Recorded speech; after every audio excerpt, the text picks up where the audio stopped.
Bueno, buenas tardes a todos y a todas.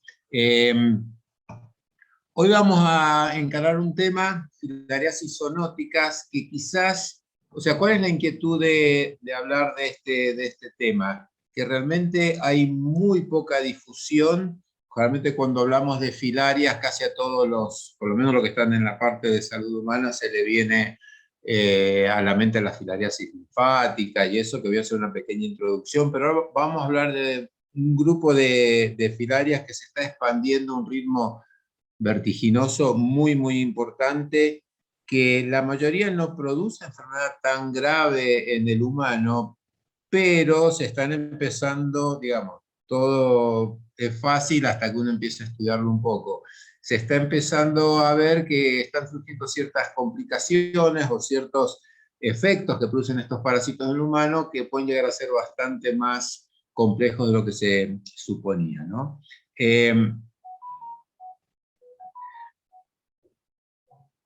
En todas las charlas que hemos hablado hasta ahora han sido parásitos que están dentro de lo que son las enfermedades tropicales desatendidas. Específicamente las filarias, de las cuales me voy a referir hoy, no están en este grupo, pero quería colocarlo en el contexto porque, digamos, la filariasis en general, la filariasis linfática principalmente, realmente produce gran sufrimiento a la humanidad y realmente muchas de estas enfermedades son, yo le digo, vergonzosas. ¿Por qué? Porque con muy pocos recursos realmente se podrían controlar por lo menos los efectos más nefastos de las mismas, sin embargo no se hace. Me acuerdo que en una clase teórica que di en ciencias médicas, era 3 años, justo tenía el número de lo que hacía, qué recurso, digamos, económico hacía falta para evitar que millones, literalmente millones de personas estuvieran gravemente enfermas, cientos de miles directamente quedando ciegas por alguna de estas filariasis, y el monto de dinero que hacía falta para prevenir esta enfermedad era inferior al pase que se acababa de realizar de Cristiano Ronaldo. Nada contra Cristiano Ronaldo, digamos. Su plata se la ganó en buena ley. Pero ¿a qué voy? Las prioridades que tenemos. O sea, con la plata que salía el pase Cristiano Ronaldo, se podría evitar que miles de personas que pudieran seguir viendo, porque de eso estamos hablando, ¿no? Estamos hablando de la filariasis en general, que son enfermedades sumamente graves. Hoy vamos a hablar de un grupo específico de filarias que, ay, perdón, se me va para atrás, que no son esta es la ceguera de los ríos, esta imagen muy triste que se ve un niño muy pequeño guiando a dos personas mayores, pero no viejos. ¿Por qué? Porque saben en esos pueblos que a cierta edad se van a quedar ciegos justamente por esta filariasis. Entonces realmente esto, digamos, siendo esto algo que se puede prevenir, realmente es como que uno hasta le da bronca, y estas son las famosas filariasis linfáticas que producen estos cuadros de elefantiasis, estas fotos prácticamente que están en todos los libros de parasitología por lo impresionante que son, ¿no? En general, las filariasis las podemos clasificar como son lo que son las linfáticas, de las pieles y tejido subcutáneo, de las cavidades, y las que vamos a hablar hoy, en la cual el humano es hospedador accidental. Es como que, es más, en esta clasificación, la clasificación clásica de filariasis es la que ustedes ven a la derecha. Yo metí esta acá abajo a la izquierda porque creo que tenemos que empezar a tomarla en cuenta, y ese es el objetivo de la charla de hoy. Más que nada una toma de conciencia de la existencia de estas otras filarias que no siempre están en la cartelera, por lo menos lo que son los planes de estudio, etcétera, en las carreras de ciencias médicas relacionadas con la parte humana, ¿no? Sin ciencias veterinarias. Entonces tenemos las filarias linfáticas, piel, tejido subcutáneo, de las cavidades. La mayoría de estas en América no tienen gran importancia, la mayoría de estas no existen en América. Las que sí tenemos abajo a la derecha, que estas manzonelas sí existen incluso en Argentina y en Sudamérica. Hay algunos focos de alguna otra filariasis en zonas de Amazonía, pero digamos, en general no son enfermedades tan distribuidas en nuestro continente, sí, en África principalmente, en Asia, etcétera, que realmente producen en Oceanía, que producen problemas sumamente graves. Todas estas filarias tienen ciertas características comunes en general, son todos nemátodos, bueno, con todas las características de los nemátodos que ya conocemos, pero algo que voy a poner énfasis, que son todas de ciclo indirecto, o sea, ciclos heteroxenos en los que son vehiculizadas, o sea, los peor intermediarios son artrópodos. Y eso, cuando yo tengo un artrópodo transmitiendo una parasitosis, o sea, cuando yo, me acuerdo un parasitólogo una vez dijo muy simplemente, son mucho más difíciles de controlar las enfermedades parasitarias en cuando el parásito se te está persiguiendo para meterse adentro tuyo.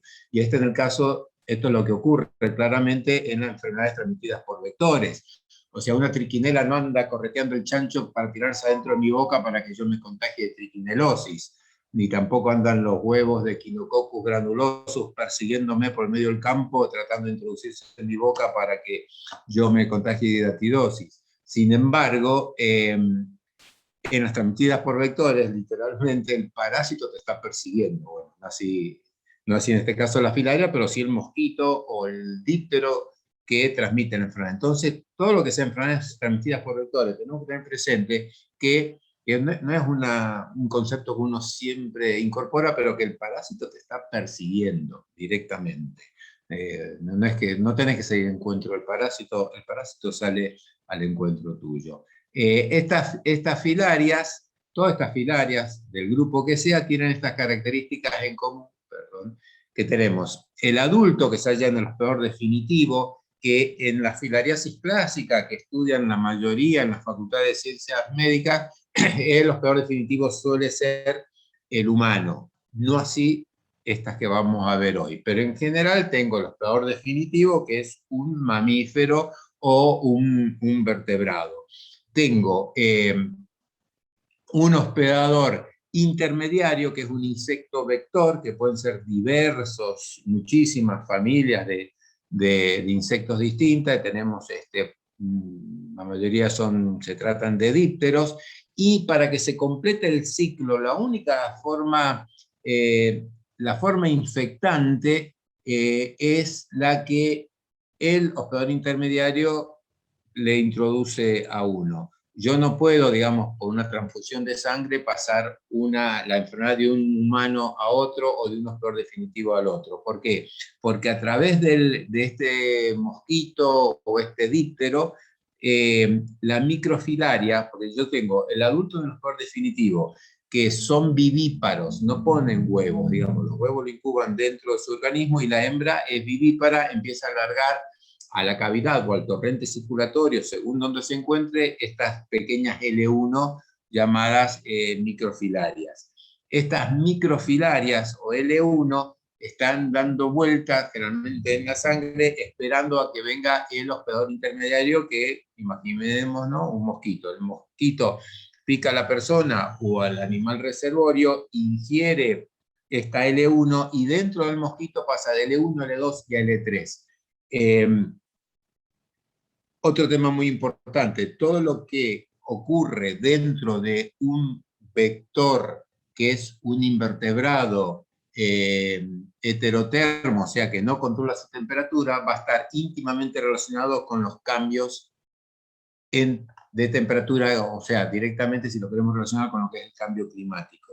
O sea, la temperatura va a influir directamente en el desarrollo de esta larva de L1 a L3 en el mosquito, más allá de lo que puede estar interfiriendo la temperatura en el desarrollo del vector, ¿no? Pero esto es un tema muy importante que nos ayuda a explicarnos en parte por qué muchas de estas parasitosis están en franca expansión, justamente porque los aumentos de temperatura favorecen el desarrollo de la larva en el poder intermediario, y el aumento de temperatura también en general favorece el desarrollo del propio hospedador intermediario. Entonces, como que el parásito con el aumento de temperatura realmente gana por todos lados.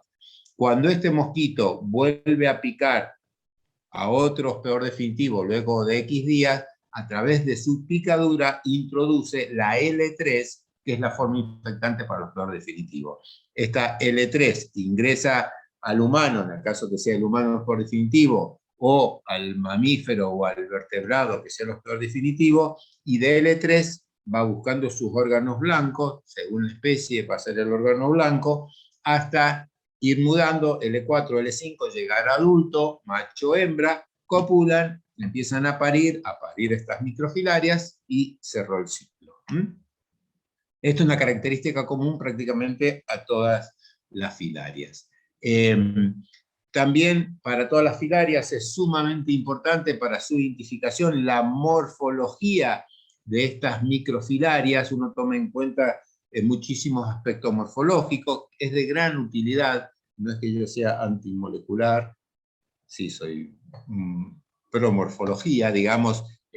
Creo que por ahí, o sea, no quiero desacreditar en absoluto lo molecular, sino van a venir todos los molecularólogos, o como se llamen, a pegarme, pero sí es cierto que estamos dejando muchísimo de lado aspectos morfológicos de los parásitos que son de grandísima utilidad en su identificación, y muchas veces son muchísimo más accesibles en regiones como las nuestras, que a veces no siempre tenemos acceso a toda la infraestructura necesaria para diagnósticos moleculares, o si la tenemos acceso a, por ahí no está tan difundida o tan distribuida como uno quisiera. Así que por favor, más la gente joven, no dejen de lado los aspectos morfológicos, ¿no? Y con la morfología yo de estas microfilarias realmente puedo llegar incluso hasta un diagnóstico de especie sin necesidad de llegar a estudios moleculares. La que quiera de vuelta. Lo repito, desprestigiar a la gente que hace molecular, a todo lo contrario, pero lo que sí estoy haciendo es defendiendo a la gente que hace morfología porque no están realmente, están desapareciendo, se están extinguiendo. Bueno, ahora ya yendo específicamente a lo que son las dirofilariasis zoonóticas.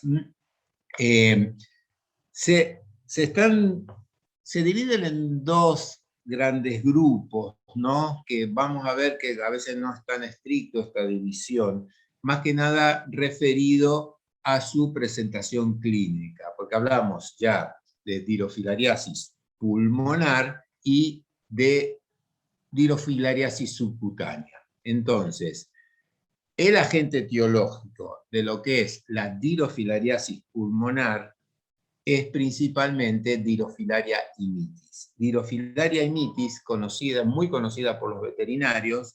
¿Por qué? Porque es un parásito que produce grave enfermedad en perros principalmente. Pero también puede afectar a otras especies, como vamos a ver, puede afectar a perros como peor definitivo, puede afectar a felinos, a gatos, puede afectar a felinos silvestres, puede afectar a especies como el cuatí, que es tendría que ser como, ustedes en México no tienen cuatíes, pero sería como algo parecido al mapache que tienen en el hemisferio norte, y puede afectar a leones marinos.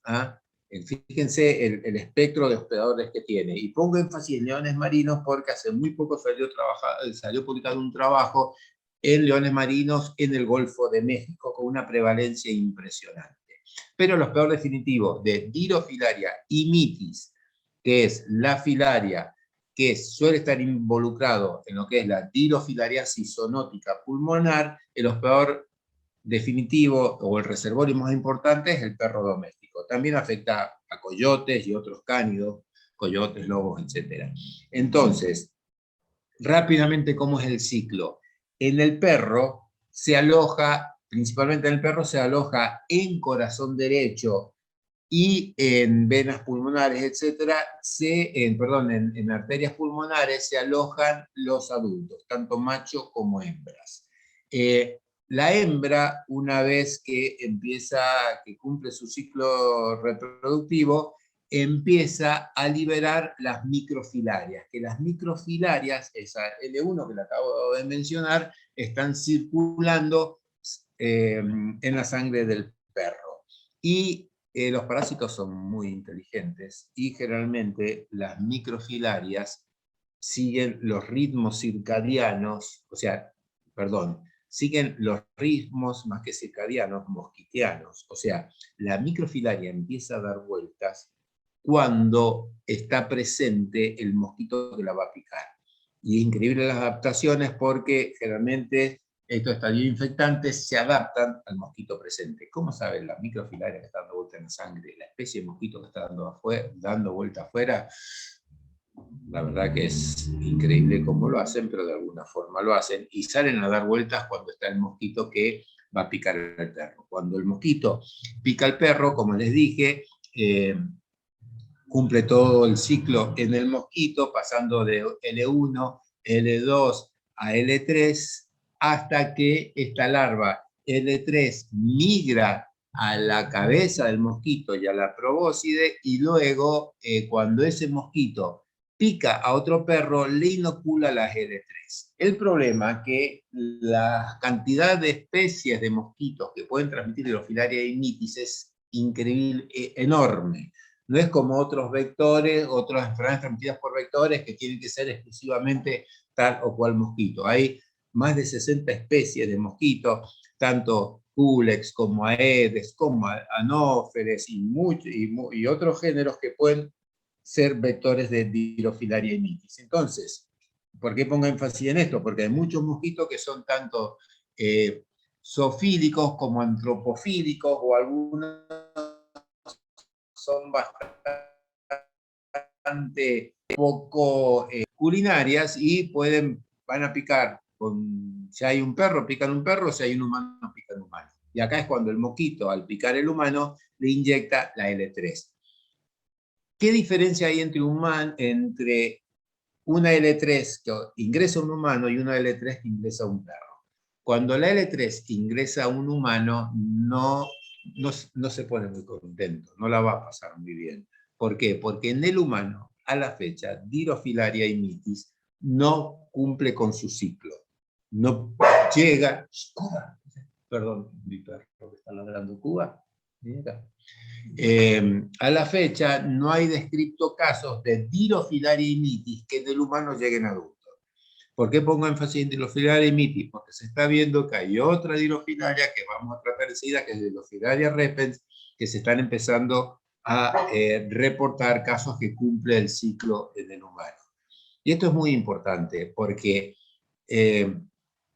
cualquier veterinario que haya visto casos graves de Drosophila immitis en perro, realmente uno da gracias a Dios, la Virgen y todos los santos, que no llega adulto en el humano, porque los cuadros, las cargas parasitarias que tienen en corazón esos perros, les voy a mostrar una foto enseguida de casos que hemos visto, realmente puede llegar a ser, estamos hablando, imagínense, de gusanos que miden hasta 15, la hembra puede medir hasta más de 20 centímetros, en general miden 15 centímetros, digamos, según la edad que tengan, entre machos, hembras, etc. Pero imagínense gusanos de 15, 20 centímetros, que a veces son hasta 60 o 70. Imagínense el trastorno que pueden producir, incluso a nivel hemodinámico. Entonces, en el humano no cierra el ciclo de Drosophila immitis. ¿Pero qué ocurre? Esa L3, cuando ingresa el humano, generalmente, obviamente, hace su mejor intención de llegar a corazón, pero pobrecitos no pueden, y terminan muriéndose. Y al morirse pueden ir a cualquier lado. Pero generalmente quedan atrapadas, o sea, es muy frecuente que queden atrapadas en pulmón. El parásito está muerto, pero a veces muertos pueden producir bastante daño, como ya vamos a ver enseguida. El otro grupo de dirofilariasis zoonóticas son las dirofilariasis subcutáneas, en la cual yo tengo diversos peores definitivos, y acá vuelve a aparecer el perro también, pero ya vamos a ver que pueden haber otras especies de Drosophila involucradas, como por ejemplo Drosophila tenuis, que acá en Argentina mucho no nos importa, pero en México seguramente, que en Norteamérica seguramente sí, por el tema de que el mapache es lo peor definitivo. Y ya vamos a ver qué diferencias hay. El ciclo es muy similar, no lo voy a repetir, con una de las diferencias que Drosophila repens no se aloja en el corazón del perro, sino que va a tejidos, se aloja en tejido subcutáneo, no es tan patógena, o sea, no es ni remotamente tan patógena para el perro como lo es Drosophila immitis, pero al igual que Drosophila immitis se puede transmitir al humano. Y se suele ubicar, se habla de que se ubica a nivel subcutáneo, pero hay muchísimos casos de dirofilariasis, dirofilaria repens, que se ubica en la conjuntiva ocular. Tal es así que antiguamente su nombre era dirofilaria subconjuntivae, no era dirofilaria repens. Alguien que quiso hacerse famoso, ya que no descubrió un parásito, le cambió el nombre a dirofilaria repens. A mí me parece que subconjuntivae era mucho más interesante el nombre, pero bueno, le pusieron dirofilaria repens. Pero antes se llamaba dirofilaria subconjuntivae, dada la frecuente ubicación en conjuntiva ocular. ¿Qué diferencia hay con dirofilaria mitis? Que se están reportando casos en el cual en el humano se cierra el ciclo y el humano tiene adultos de dirofilaria repens y por lo tanto tiene microfilarias circulantes de dirofilaria repens. Entonces, para clasificar y mencionar otras dirofilarias. Dentro de las dirofilarias zoonóticas tenemos la llamada, no quiero decir Robert, no sé si soy yo, pero se escucha cortado. Igualmente, Roberto, te pero escucho yo no cortado. lo circunscribí pulmonar, porque ya vamos a ver. Hola, a ver. Y la conexión, digamos, sigo conectado al mismo. ¿Sigue mal? Ahora no, en este momento está bien, pero cada tanto como que te vas un poquito. Sí, creo que andamos con una... Roberto, creo que por eso... Sí. ¿podrías inactivar la cámara? Dale, dale. A ver, cámara. Para desactivar audio, ¿no? Chat.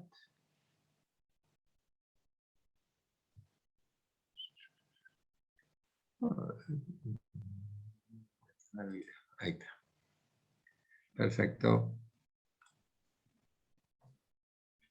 Y ahora volvé a presentación, Robert, porque Sí, está... ahí está. Ahí estamos, ahí estoy de vuelta en presentación. Ok. Avíseme si vuelvo a... o por lo menos me mandan un WhatsApp si es que desaparezco totalmente del Zoom. Bueno, dentro de lo que son la dirofilariasis pulmonar, se dice que el agente etiológico es dirofilaria mitis, cuyo principal agente reservorio son el perro, el coyote, bueno, ahí no sé qué pasó que se cortó, pero hay muchas otras especies, incluso, como decía, hay mamíferos marinos. Y pongo énfasis en esto por el rol que pueden estar teniendo esta especie en lo que es el Golfo de México. Que ya enseguida hablo de eso. La dirofilariasis subcutánea, que es debido al subgénero Noctiela, dentro de lo que es del género Filaria, se habla de un subgénero Noctiela que agrupa todas estas. Dirofilaria repens, Dirofilaria tenuis, que tiene como hospedador definitivo al mapache, Dirofilaria ursi, que afecta al oso pardo, oso grizzly, el oso asiático, ahí dice simulium, perdón, es un error, no es el oso simulium, sino simulium es el díptero que lo transmiten, Dirofilaria striata, que afecta al puma, ocelote, margay, el llamado bobcat, que en México creo que también lo tiene, que es como un lince, y la dirofilaria subdermata, que afecta al puercoespín, que también tengo entendido que en México también tienen puercoespines, acá no, así que quizá esta podría llegar a estar presente en vuestras latitudes. Ahí, para que vean ustedes, esto es lo que produce dirofilaria mitis en el perro. Fíjense la carga parasitaria que tenía ese corazón, obviamente el paciente falleció. Miren la cantidad que hay y no saben la cantidad que yo ya había sacado. Esto fue un caso que el animal falleció, se hizo la necropsia y realmente no se podía creer cómo este animal podía estar vivo con esa cantidad de nematodos adentro, justamente dentro de su corazón. Generalmente va a arterias pulmonares, luego pasa a corazón derecho y a veces según la cantidad que haya se van, digamos, corriendo, incluso puede llegar hasta la cava, produciendo lo que produce el síndrome de la vena cava. Para los veterinarios que se dedican a pequeños animales, realmente en zonas endémicas esto es un problema sumamente grave, sumamente grave. ¿Qué produce esta dirofilaria mitis en el humano? En el humano las larvas terminan muriendo, no llegan a adultos. Entonces se mueren y realmente van a producir infartos en vasos pulmonares.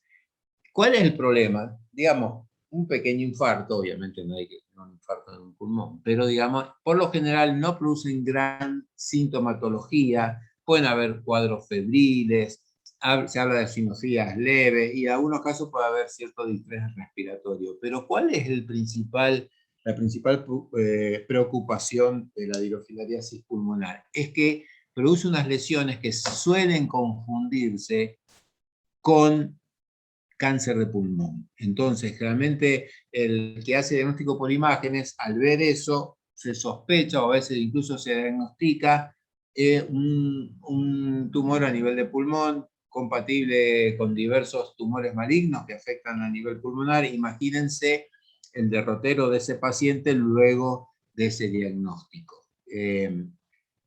¿Cuál es el problema? ¿Cómo diferencio yo, cómo se suele diferenciar que esa lesión no era un tumor, sino que era un parásito muerto con una reacción, digamos, granulomatosa, etcétera? Generalmente cuando se llega al diagnóstico es por biopsia, pero estamos hablando de una biopsia pulmonar. ¿Y cuál es el problema? Que en general la comunidad biomédica no tiene presente estos parásitos, y ahora vamos a ver las prevalencias que se están reportando en humanos, por lo cual debe haber una casuística mucho mayor a la descrita a la fecha. Por ejemplo, en Argentina, a la fecha, incluido el caso que nosotros reportamos, que enseguida les voy a comentar, hay solo 6 casos publicados. Como no es de declaración obligatoria, entonces dentro de los 6 casos publicados hay uno que la persona había viajado a Brasil, que tampoco se sabe si es un caso autóctono, o sea que tendríamos 5 casos para Argentina. Y bueno, 5 casos para todo un país no es tan importante.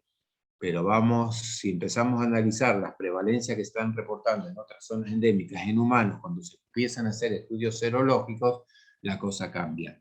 Y hay un estudio, el doctor Montoya, un veterinario que trabaja en Canarias, está trabajando, haciendo unos trabajos increíblemente buenos, juntamente con los hospitales, etcétera, debido a la gran prevalencia, la incidencia que va terriblemente en aumento en gran parte del mundo. O sea, esto es una enfermedad que se está expandiendo. Ya les cuento la situación nuestra acá en Mendoza, en Argentina. Entonces empezaron a hacer estudios serológicos en pacientes que acudían a los hospitales por diversas, digamos, se le hacían análisis de sangre, entonces aprovechaban los sueros, ¿no? Y se están encontrando prevalencias similares en humanos que las que se están viendo en perros, van prácticamente de la mano. Y el doctor Montoya hizo un estudio, fueron más allá, empezaron a ver diversos factores de riesgo. ¿Y qué han encontrado estos estudios en Canarias, que son sumamente recientes? Que aparentemente hay una correlación entre cuadros asmáticos, cuadros de atopía y la presencia y la serología positiva a dirofilaritis. Ahora obviamente hay que hacer los estudios a ver si hay una relación de causalidad, pero digamos, ya no es solo el nódulo pulmonar, digamos, está empezando a tomar otro tipo de aspectos clínicos la dirofilariasis en humano.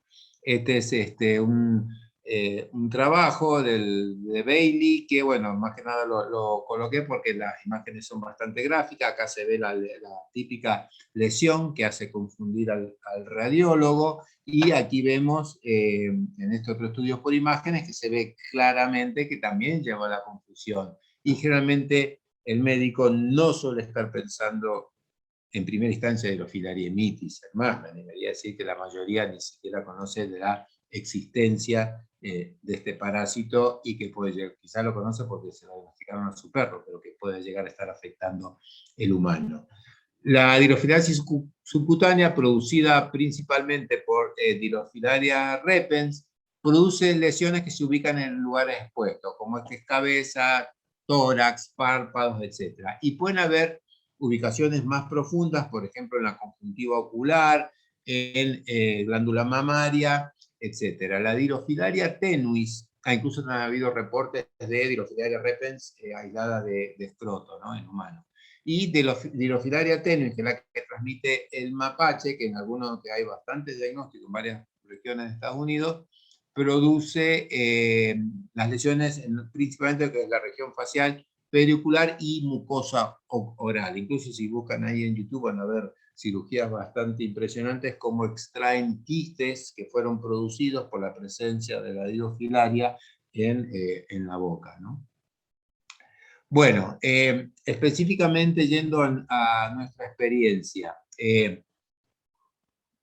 Cuando yo llegué a Mendoza, hace ya unos cuantos años, debido a que era una enfermedad que la Dirofilaria mitis estaba empezando, recién empezaba a aparecer en Buenos Aires.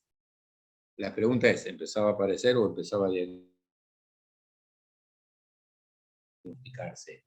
Siendo algo tan evidente como lo que la foto que acaban de ver ustedes, uno siempre se pregunta, tal enfermedad antes no existía, no la veíamos. Uno no puede no ver 60 gusando el corazón de un perro cuando hace una necropsia. Entonces, me animo a decir que estas enfermedades realmente no es que ahora la estamos encontrando, porque estamos haciendo estudios mucho más sofisticados, sino que directamente se están expandiendo. Cuando llegué a Mendoza, hará 30 años atrás, empecé a hacer estudios, porque quería ver si estaba en Mendoza, hice un relevamiento de muchas necropsias en perros y no encontré nada, perros que habían muerto por diversas razones y no encontré nada. Pero bueno, como dicen, ausencia de evidencia no es evidencia de ausencia, pero sí por lo menos evidencia de que no había una prevalencia muy importante y vamos a ver qué prevalencia estamos manejando ahora.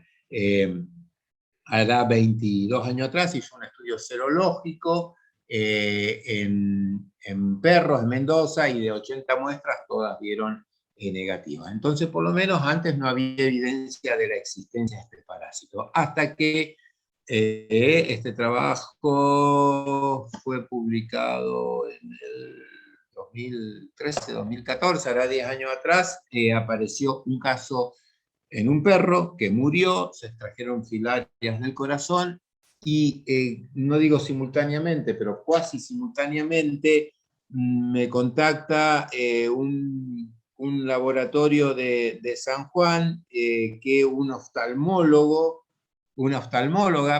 había extraído de la conjuntiva ocular un gusano. Lamentablemente no hay fotos de esa paciente, pero relataba la oftalmóloga que tuvo que, a la segunda o la tercera vez que vio a la paciente, pudo extraer el gusano que se movía, se veía claramente en la conjuntiva ocular, se movía, pero cuando lo quería agarrar se escapaba, se escondía, hasta que un día, bueno, pudo fehacientemente extraerlo. La paciente esta era una mujer que vivió en una zona rural de San Juan, que nunca había abandonado la provincia de San Juan, entonces no puede afirmar 100% que esa parasitosis fue autóctona de Argentina y obviamente autóctona de San Juan, porque esa persona nunca había salido de la provincia. Entonces tuvimos casi simultáneamente un caso, el primer reporte para Dirofilaria mitis en nuestra región, y el primer reporte para Dirofilaria mitis, perdón, primer reporte en perros y el primer reporte en humanos. Entonces, esto nos llamó muchísimo la atención y llevó a hacer luego más estudios para ver realmente cuán rápido estaba emergiendo, se estaba expandiendo, etc. Aprovecho para hacer una aclaración. En humanos, el diagnóstico suele ser bastante difícil de realizar, ahora le explico por qué. Este caso de Dirofilaria mitis en la conjuntiva ocular, no solo que fue el primer reporte para la región, sino fue el primer reporte en la región también de Dirofilaria mitis en la conjuntiva. Cuando me dijeron que ese parásito lo habían extraído de la conjuntiva ocular, yo estaba seguro que iba a ser Dirofilaria repens por la clínica, pero resultó ser Dirofilaria mitis. Y la confirmación fue tanto morfológica, hicimos aspectos morfológicos acá en Mendoza, y para la confirmación, porque siempre cuando encontrás algo por primera vez no te quieren creer, entonces, si tenés molecular mejor, trabajamos con un grupo de Italia, la doctora Rinaldi, el doctor Genchi, etcétera, y bueno, van a haber un montón de nombres italianos abajo, que no son argentinos venidos de Italia, sino que gente trabajamos con 2 universidades en Italia, y hicieron la identificación molecular y confirmaron la identificación morfológica que habíamos hecho nosotros. ¿Por qué Italia? Bueno, justamente porque Italia es una zona altamente endémica, o sea, la zona mediterránea, se están dando cada vez más casos de dirofilariasis zoonótica. ¿Qué pasa en México. Entonces, hace muy poco, ¿se acuerdan, gente, del trabajo que les dije de fasciola hepática en Puebla? Muy reciente, 2018, por ahí. Bueno, fíjense, el mismo autor, Lino Sumaquero, realmente un gran parasitólogo que tienen allá en México, hizo un estudio de dirofilariasis en Puebla. ¿Y qué encontró? Hizo un estudio no solo de prevalencia en perros, mediante los estudios en perros se puede hacer el diagnóstico, que ya le comento cuando le hablo de un estudio que hicimos en Mendoza, buscando las microfilarias, por ejemplo. También hay test inmunológicos para detección de antígenos, lo que se llama filariasis oculta. Y en humanos, ¿cuál es el problema diagnóstico? Que si yo tengo un nódulo pulmonar, tengo que hacer histopatología y tengo que tener un patólogo avesado o que consulte con un parasitólogo que realmente sepa para que histológicamente pueda decir de qué dirofilaria se trata. Si no, tenemos que hacer estudios serológicos en los cuales se detectan anticuerpos. El problema es que no hay kits comerciales. Y todos los por lo menos todos los trabajos que yo vi de diagnóstico serológico por ELISA en humanos, era kits, digamos, in-house, hechos en casa, que es los propios laboratorios desarrollaban su kit de ELISA. Y encontraron una cero prevalencia en humanos mayor a la prevalencia en perros. Fíjense. No es tan llamativo, digamos, que vayan de la mano, pero como mayor prevalencia. Y bueno, acuérdense que en humanos estaban detectando anticuerpos, y en cambio en perros microfilarias. Entonces puede no estar la microfilaria presente, pero el anticuerpo sigue dando vuelta. Entonces por eso yo creería que es esta prevalencia aún mayor en humanos que en perros. Pero lo importante es que la prevalencia en humanos era muy similar a la de los perros, y esto coincide con varios estudios que están haciendo, por ejemplo, como les decía, en Canarias, que están haciendo unos estudios realmente increíbles, en los cuales demostraron una correlación o sea, una gran correlación entre la prevalencia en caninos y la prevalencia en humanos. Y acá en Puebla hicieron estudios geográficos y correlacionaron la presencia de los casos de perros con los casos humanos, y había una correlación. Donde están los perros positivos, suele haber humanos positivos. Y lo que le decía de los leones marinos, esto es realmente impresionante. En el Golfo de California, en México, muy cerquita de ustedes, encontraron una prevalencia del 78%, pero mediante un estudio que tiene una sensibilidad baja. Entonces directamente me animaría a decir yo que todos los leones marinos están parasitados, porque detectaban microfilarias directamente en el frotis sanguíneo. Para que yo vea una microfilaria en el frotis sanguíneo tiene que haber una carga muy, muy alta. Entonces, si en el 78% de los leones marinos lo vieron, y en absoluto dudo que lo vieran, porque realmente les voy a mostrar, es fácilmente identificable, estamos hablando de una prevalencia realmente impresionante. Entonces la pregunta es, ¿qué puede estar pasando en humanos en regiones cercanas? Este es un trabajo que cuando aparecieron los casos, empezaron a aparecer los casos en perros y los casos humanos, se hizo un estudio con, digamos, más que nada fue un estudio de tipo para analizar con la situación en el Cono Sur, ¿no? Que, bueno, esto lo hizo Pablo Cuervo principalmente, que también se trabajó en forma conjunta con la gente de Italia, y que se analizó los datos de diversas estaciones meteorológicas de Argentina, Uruguay y Chile a lo largo del año, y se correlacionaba con la temperatura necesaria para el desarrollo y transmisión de Dirofilaria imitis. Dirofilaria imitis necesita una temperatura de 14 grados en el mosquito, obviamente, si fuera en el perro, un perro con 14 grados está muerto, 14 grados en el mosquito para proseguir su desarrollo. Entonces, según la cantidad de días con 14 grados, es la cantidad de generaciones que puede haber y la factibilidad que se presente o no la parasitosis. Sin entrar en muchos detalles, pero es un trabajo bastante interesante. Esto a lo largo de los diversos meses del año, obviamente esto es en invierno, y acá abajo vemos en verano cómo va aumentando la distribución, los lugares geográficos donde puede haber desarrollo y transmisión de esta parasitosis. Y realmente fue un estudio muy interesante, porque zonas de Chile en las cuales se habían activamente buscado Dirofilaria imitis y no se encontró, eran justamente zonas de Chile que uno a priori hubiera pensado que sí, pero al hacer un análisis climático detallado se veía que no, en la zona de Santiago, que no era propicia. Entonces toda esta franja muy poblada en Chile, directamente sin posibilidad de transmisión de la parasitosis. Y también vimos grandes zonas de Argentina donde la fecha por ahí no está diagnosticado de Drosifilariamitis, pero las condiciones climáticas son las propicias. Entonces uno pensaría que debe estar presente la parasitosis. Y otro dato importante, en este mismo estudio se analizó retrospectivamente y no ha ocurrido en los últimos, esto es muy importante, en los últimos 30 años no ha ocurrido un cambio climático porque se hicieron estudios de temperatura, digamos, a ver, la pregunta era si hubo un aumento de temperatura que justificó esta expansión de Drosofilaria a nuestra provincia, por ejemplo, y por lo menos desde la temperatura no se justifica. Entonces, obviamente, hay otros factores asociados, ¿no?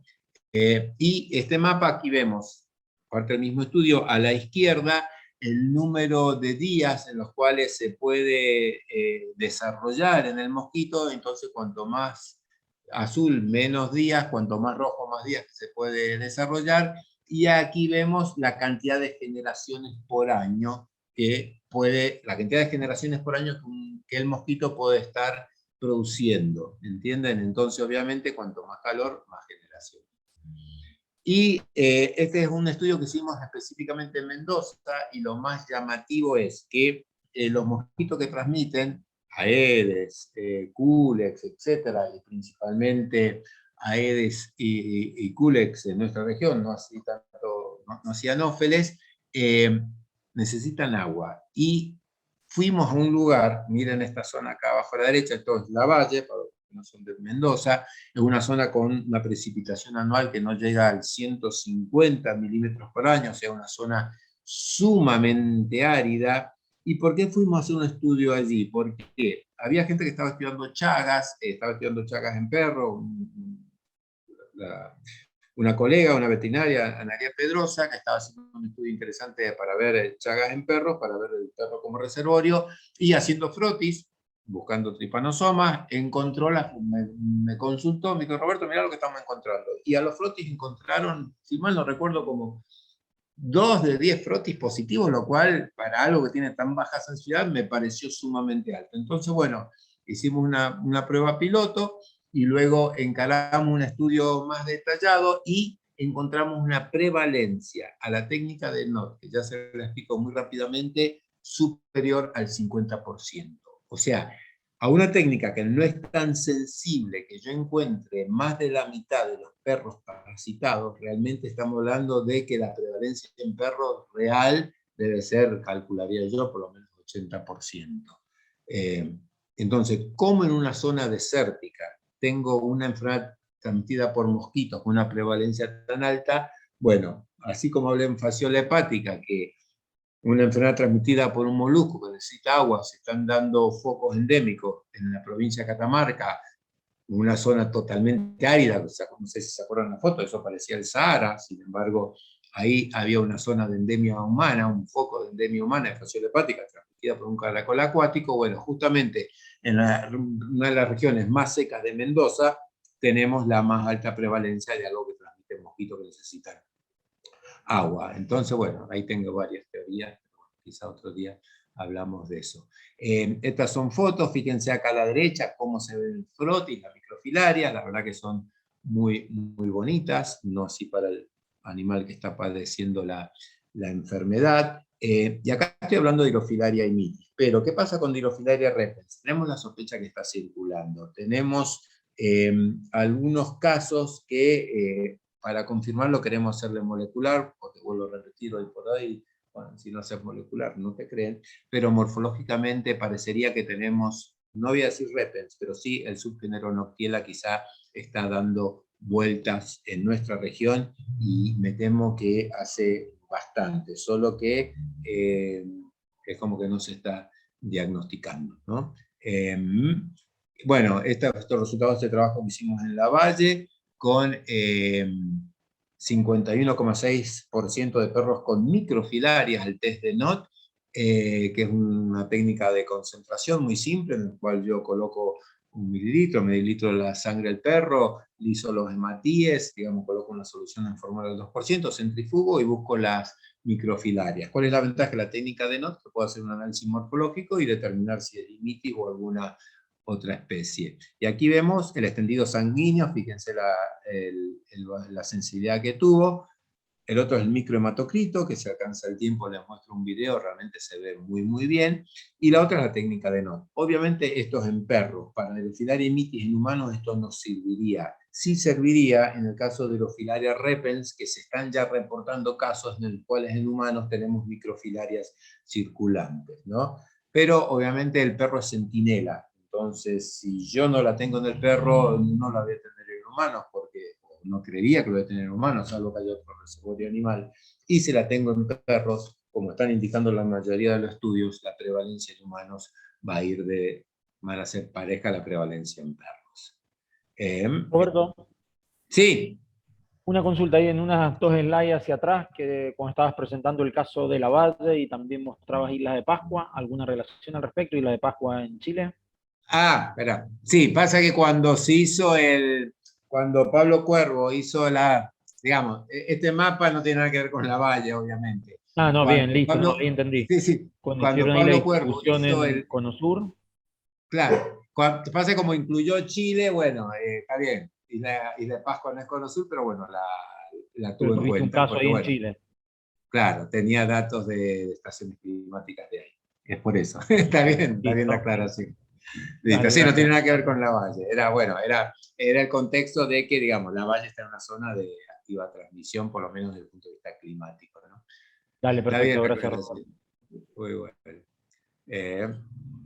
Bueno, entonces, más que nada, con esto que quiero ir alertando a los futuros profesionales de ciencias médicas de que son enfermedades que tienen que tener en cuenta, y la Filaria mitis está sumamente, se está expandiendo en Europa, se está expandiendo en Estados Unidos, hemos visto su reciente expansión en nuestras latitudes, los casos humanos seguramente están subdiagnosticados, tal el caso emblemático de Canarias realmente es muy importante, lo que están haciendo los colegas ya, están trabajando muy muy bien y es un clarísimo ejemplo de un mundo de una salud, los veterinarios trabajando con los profesionales del área de salud humana, y la tenemos que tener en cuenta. Imagínense un individuo que le diagnostican cáncer de pulmón y tenía una filaria que quizás era, obviamente, mucho menos grave que el cáncer de pulmón, pero también podemos tener ubicaciones de filarias como enojo, etcétera, que realmente pueden llevar a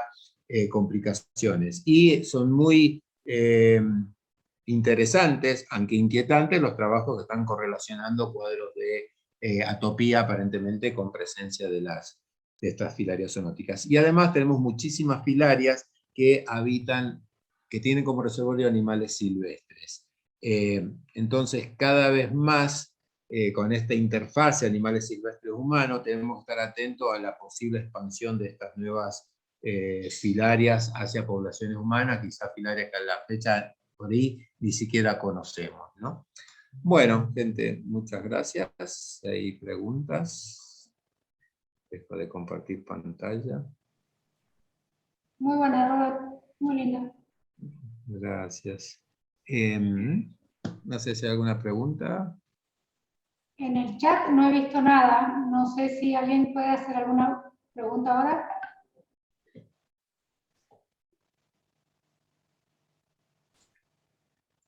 Sí, es un tema que como al ser, como digo, la mayoría no lo tiene en cuenta, ¿no?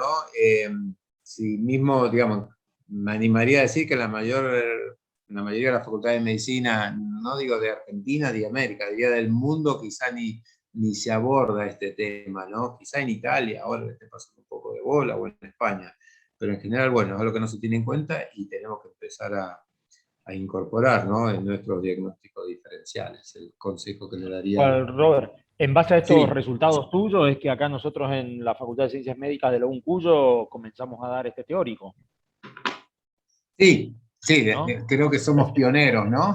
Recientemente, hace creo que 2 años, en base a Sí, estos resultados, propusiste vos y bueno, empezar a abordar este género en la Facultad de Ciencias Médicas. Así que no, sí, sí, excelente. sí, sí. Sí, Bien, creo bien. que es importante que hayamos dado ese paso y bueno, y insto por ahí a los, así, realmente me llamó mucho la atención el trabajo de Puebla que en México que hicieron, pero yo creo que quizás acá podemos utilizar muy bien a los perros como centinelas, ¿no? Porque al ser el diagnóstico relativamente más fácil en el perro, bueno, si encontramos un perro tienen que estar atentos a buscarlo en humanos, seguramente. Bueno, esa era una pregunta mía. ¿Qué haces si encontrás en el perro? A ver, ¿qué hace? A ver, voy a dejar de compartir, quiero verlo. Deja de compartir pantalla. Ahí está. Ahí está, así los veo. ¿Qué hacemos? A ver, el estudio de la Bayer fue un estudio, esas becas muy lindas que creo que todavía están, que se daban del Ministerio de Salud, que es Ministerio de Salud, para estudios en la provincia. Y informamos todo, realmente falta un paper de esto, porque bueno, siempre estaba esperando una cosa más, pero digamos, se dio cierta difusión, pero que yo sepa, por ejemplo, no se ha hecho ningún tipo de relevamiento en humanos en la Valle. Acá hay una dificultad que no tenés, o sea, quizás el primer paso sería hablar con los radiólogos, con la gente que hace diagnóstico por imágenes, que estén atentos, ¿no? Se hicieron unas charlas en la Valle, pero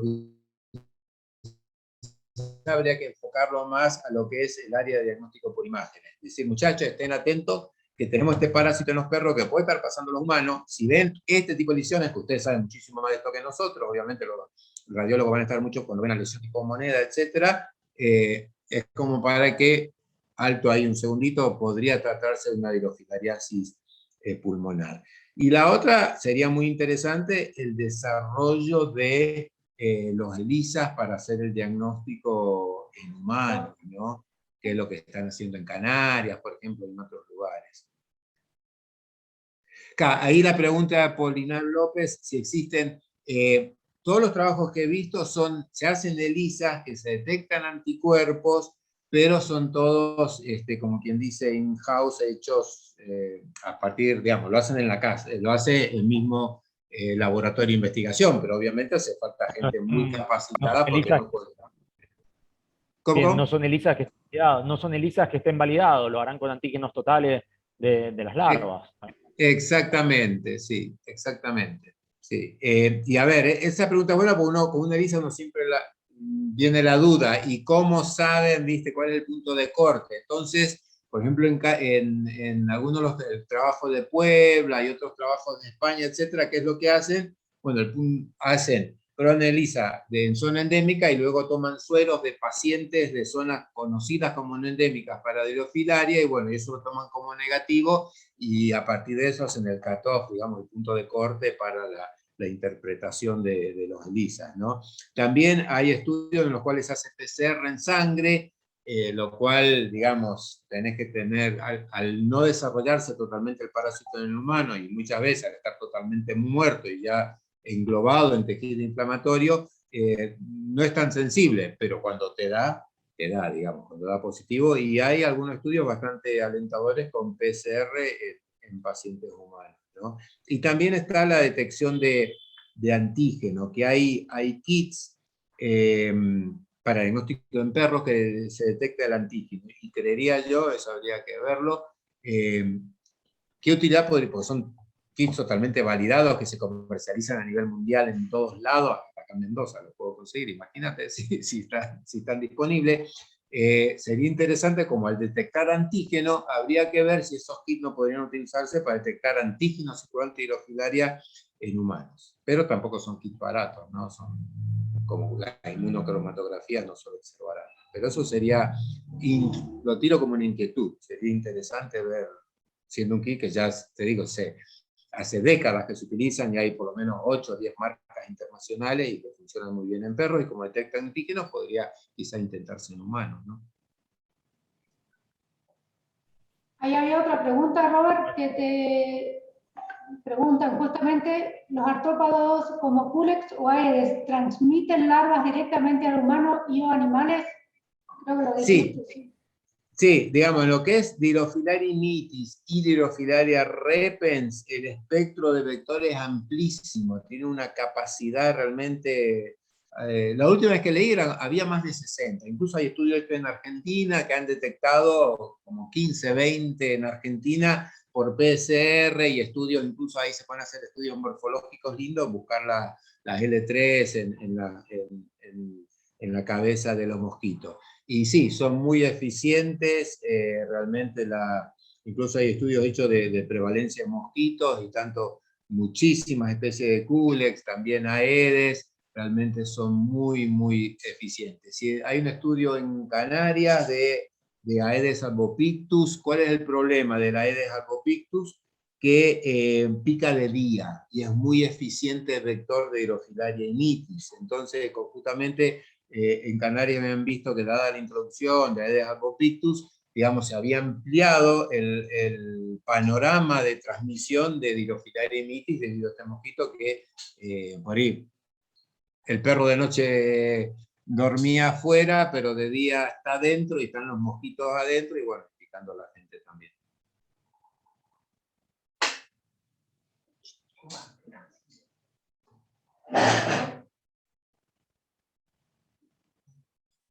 Ahí no te escucho, Liliana, estás... Y hay otra pregunta. Estuve y vi que son completamente indistintas. Ahí. Claro, la verdad que radiología no puedo opinar porque no sé radiología de animales y menos en humanos, pero sí, los que saben dicen como dice acá como dice Apolinar López, realmente sí, dicen que son indistinguibles de una metástasis pulmonar. Entonces, no quiero ni imaginarme la cantidad de gente que quizás se va con ese diagnóstico cuando tenía algo mucho menos importante, ¿no? Por eso creo que hay que estar muy atento, muy atento. Y me preocupa mucho esa prevalencia terriblemente alta en el Golfo de California, en leones marinos. Es increíble. Nunca vi una prevalencia tan alta por esa técnica, ¿no? Hola Robert, ¿qué tal? Sí.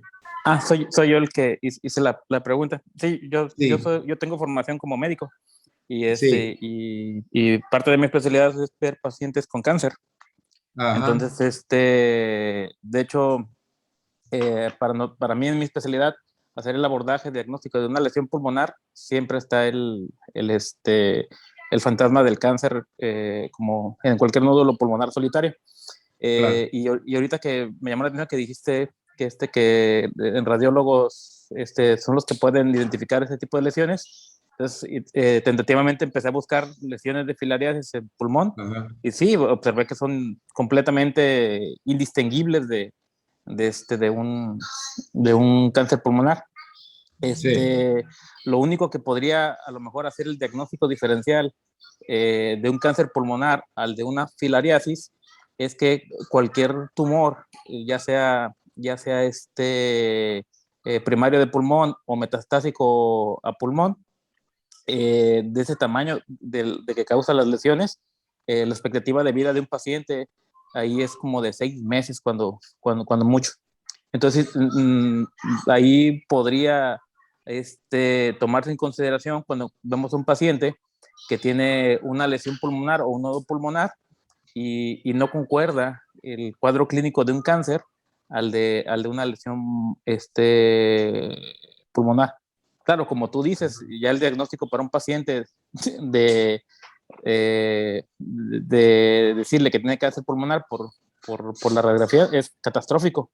Entonces, tendría que hacerse o tomarse en cuenta el diagnóstico diferencial cuando tengamos lesiones pulmonares que no se están comportando como un caso, o sea, que no haya pérdida de peso importante, que no haya la caquexia, que no haya hemoptisis y que la lesión no crezca. No sé si esas lesiones tengan crecimiento. Por ejemplo, el cáncer pulmonar, en un mes, la lesión crece lo doble prácticamente. Yo creo que con filariasis, bueno, nunca he visto una filariasis pulmonar, pero no sé si la lesión crezca más o se mantenga del mismo tamaño por un periodo largo de tiempo. Sí, digamos que no hay, ideal, es como dices tú, tiene que haber un criterio diagnóstico, ¿no? Entonces yo creo que el profesional debe tomar en cuenta toda una serie de criterios. Creo que hasta debería por ahí desarrollarse como un algoritmo para ver qué paciente entraría en esta, porque, o sea, así como es tan grave decir que alguien tiene un cáncer y en realidad tiene un parásito muerto, al revés también, decir, por ahí tenés un parásito muerto y en realidad tenías un cáncer, ¿no? Entonces realmente me parece que hace falta todavía mucho más estudios. En general, los diagnósticos los terminan haciendo por la biopsia.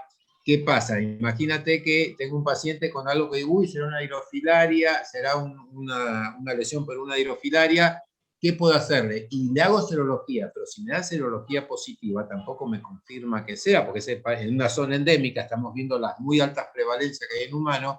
Serología positiva solo me va a indicar que hubo exposición. No puedo afirmar que ese paciente, esa lesión es por una hidrofilaria. Entonces, yo creo que, como dices tú, el tema del comportamiento, ¿no?, del tumor, no he leído detalles con respecto a la evolución en el tiempo, pero por lógica uno pensaría que es algo que debe tener una evolución muy distinta a lo que es un tumor. Quizá al principio sí tenemos un aumento de tamaño debido a la reacción inflamatoria inicial, pero bueno, no soy especialista en el tema y no me animo a decir nada contundente al respecto, pero sí que no hay demasiada información, eso es cierto. Y habrá hecho la búsqueda y va a ver que muchos trabajos son muy viejos, no es que está lleno de trabajo. Para ir trabajo reciente, por ejemplo, que si un caso de hidrofilaria y mitis en ojo en Turquía, que fue muy similar al caso que tuvimos acá en Mendoza. Pero tampoco hay una casuística tan importante, creería yo, que nos permita por ahora estandarizar radiológicamente cuáles son los criterios que uno lo lleva a decir esto, sospecho que es una hidrofilariamitis o el comportamiento. Me parece que es algo que va a tener que hacerse, ¿no? Y largo la inquietud a los futuros profesionales. Está buena esa idea. Bueno, ahí preguntan. Solo nomás para complementar para los alumnos que están escuchando esto, el abordaje sería como de un nódulo pulmonar solitario, en el cual se vigila de forma tomográfica ese nódulo con al menos unas 2 semanas de diferencia, y si hay algún crecimiento o el nódulo es mayor a 2 centímetros, está recomendado no solamente tomar biopsias, sino quitar el lóbulo pulmonar para tratar de determinar la etiología de ese nodo pulmonar, debido a lo agresivo que suelen ser los cánceres pulmonares, y que la ventana de curación de un cáncer pulmonar es muy corta. La mayoría de los cánceres pulmonares, ya cuando los encontramos, están bastante avanzados y ya no se le puede dar algún tratamiento quirúrgico. De ahí la importancia que podría posiblemente ayudarnos a evitar una lobectomía si hubiera una prueba diagnóstica para eso. Esa era la raíz de mi pregunta sobre la prueba diagnóstica en humanos. Muchas gracias, Robert. No, pero por ahí el tema es que si uno tiene, digamos, ante un cuadro como el que decís, si uno tiene una serología positiva, bueno, uno empieza a tomar en cuenta las posibilidades y quizás no se apresura a una cirugía tan drástica, ¿no? Pero bueno, obviamente creo que hay toda una suma de criterios que hay que tener en cuenta, ¿no? Es muy interesante.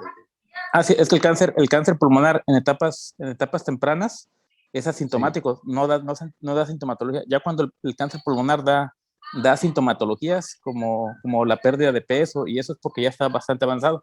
Por eso la ventana entre una lesión benigna, que vendría siendo una lesión benigna, a una lesión maligna, se tiene que ser bastante agresivo por el tiempo que se tiene para localizar.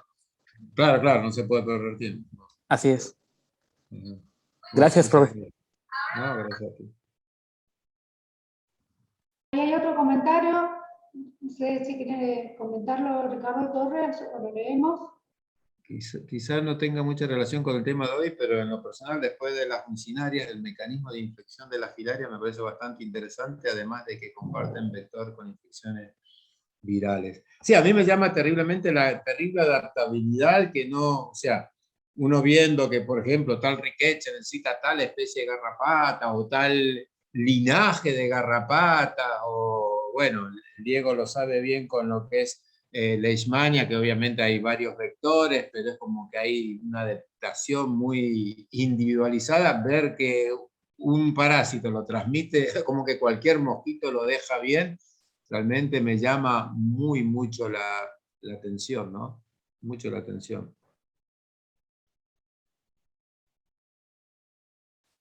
Bueno, yo voy a cortar la grabación para que no se siga haciendo tan extensa, Sí. pero si tienen alguna otra consulta, seguimos.